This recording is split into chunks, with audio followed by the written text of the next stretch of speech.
Cinema? బాగుంది bro. నేను first time theatre movie చేయడం అండ్ థియేటర్లో చూసుకోవడం ఫస్ట్ టైం. నేను చాలా బాగుంది, నాకు చాలా నచ్చింది సినిమా. అండ్ మీ అందరూ కూడా సమ్మర్కి ఎలా ప్రతి సినిమాలని పోస్ట్ పోన్ అవుతున్నాయి కాబట్టి మీరు అందరూ వెళ్ళి చూడండి. చల్లగా ఫ్యామిలీతో ఏసీ వేసుకొని కొడైకెనాల్ విజువల్స్ చూడండి. 4 days ఎక్స్పీరియన్స్ వస్తుంది.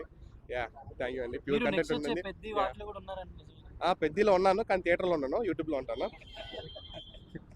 ఓవరాల్ మూవీ ఎలా ఉంటది ఏంటి ఆడియన్స్ కి ఒకసారి చెప్పండి. యా అండి, మూవీ చాలా ఫన్నీ వేలో ఉంటుంది. హస్బెండ్ అండ్ వైఫ్ రిలేషన్ మీద ఉంటుంది కాన్సెప్ట్. అందరికీ నచ్చుతుంది, చాలా రిలేట్ అవుతుంది. అందరు ఖచ్చితంగా థియేటర్ వచ్చి చూడండి. థ్యాంక్ యూ అండి. లవణ్య గారికి హిట్ పడినట్టేనా?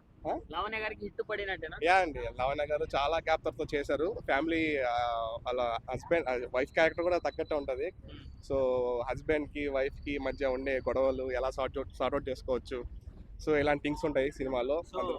సో సప్తగిరి గారు, విటి గణేష్ గారు చాలా మంది ఉన్నారు కదా, ఎలా వర్కింగ్ వాళ్ళతోటి కానీ సినిమాలో చాలా మంది కామెడీ ఆర్టిస్టులు అన్న, నరేష్ గారు, సప్తగిరి అన్న, తాగుబోతు రమేష్ అన్న, సో వీళ్ళందరూ వర్క్ చేసిన మూవీలో నేను వన్ ఆఫ్ ది పార్ట్ అవడం నాకు చాలా అదృష్టంగా ఫీల్ అవుతున్నాను. యా, థ్యాంక్ అండి.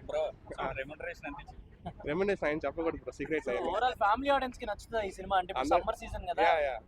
యా, ఫ్యామిలీ ఆడియన్స్ అందరూ ఖచ్చితంగా నచ్చుతుంది. అందరూ కలిసి వచ్చి చూడండి సినిమాని, మీకు అందరూ నచ్చుతుంది. అండ్ ఈ సినిమాకి కొంచెం ప్రమోషన్ తక్కువ ఉన్నా మీ సపోర్ట్ అనేది ఉండాలి, మీడియా సపోర్ట్. అందరూ మీడియా వాళ్ళు సపోర్ట్ చేయండి. థ్యాంక్ యూ సో మచ్ అండి.